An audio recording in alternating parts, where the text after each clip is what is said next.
78వ కీర్తన 25వ వచనము.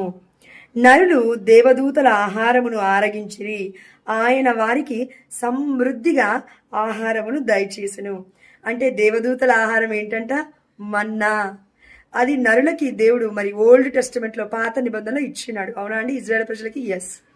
అదే విధంగా మరి న్యూ టెస్టిమెంట్కి వచ్చేసరికి దేవుడు చెప్తున్నాడు, ఇదిగో నేనే జీవాహారమును అని. యోహాను సువార్త 6వ అధ్యాయం 48వ వచనంలో, దర్శన గ్రంథము 19వ అధ్యాయము 9వ వచనంలో దేవుడు ఏం చెప్తున్నాడు అంటే, పరలోక రాజ్యంలో గొర్రెపిల్ల వివాహ మహోత్సవము కొనియాడుతున్నారు. ఎలా అంటే, ఇదిగో గొర్రె పిల్ల పెళ్లి విందునకు ఆహ్వానింపబడిన వారు ధన్యులు.